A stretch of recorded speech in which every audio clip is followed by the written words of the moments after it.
Airul, sekarang kita mendekati ke mbak-mbaknya, ke mbak-mbaknya ya, ini pating ke mas-masnya yang sedang bekerja kelentek ya. Nah, kelentek tebu lah seperti ini loh ya. Nah, seperti ini tebu di kelentek itu ya. Ini loh. Nah, kulit tebu ini ya, kalau tidak dikelentek ya, ini yang sudah kering ini, itu akan menjadi akan menjadi hama di sini, dan itu akan memberikan beban kepada tebu ini ya. Di samping itu, jika dia tidak dikelentek, tebunya nggak dikelentek lur, karena apa, itu nanti tumbuh perakaran-perakaran baru yang ada di sekitar batang ini.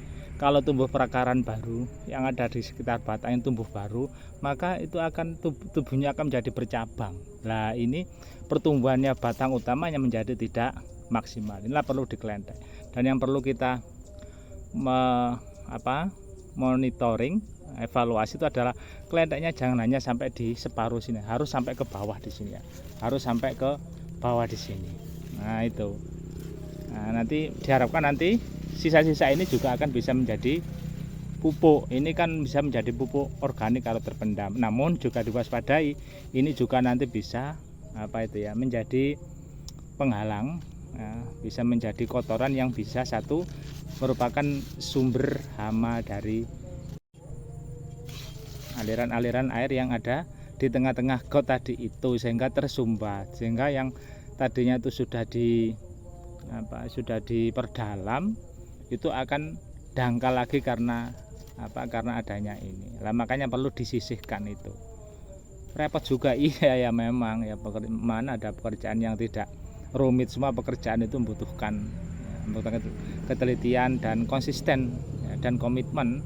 Sama kalau rekan-rekan semua yang sedang membuat konten, sedang berjuang sebagai seorang pemula, itu memang kuncinya hanya dua, komitmen dan konsisten ya, komitmen dan konsisten, dan memberikan suguhan-suguhan video yang bermanfaat. Utamanya adalah bermanfaat ya.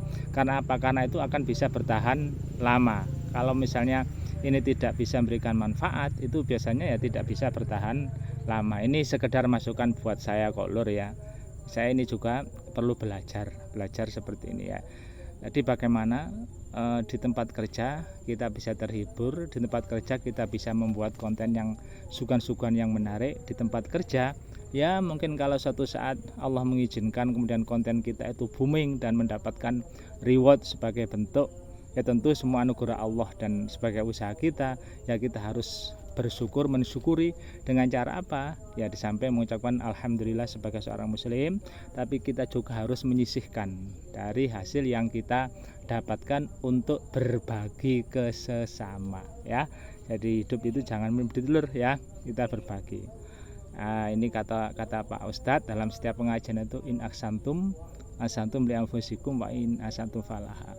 Kebaikan yang kamu lakukan itu pasti akan kembali kepada diri kamu, entah dalam bentuk siapa, entah kamu sendiri yang dibalas, entah keluarga kamu ya, entah dalam bentuk apa. Mungkin dalam bentuk ketika kita dalam kesulitan tiba-tiba ada jalan keluar, itu begitu juga dengan hal yang tidak baik, itu pasti akan kembali ke diri kita. Ini penting sekali. Yuk kita melihat ke mas-masnya.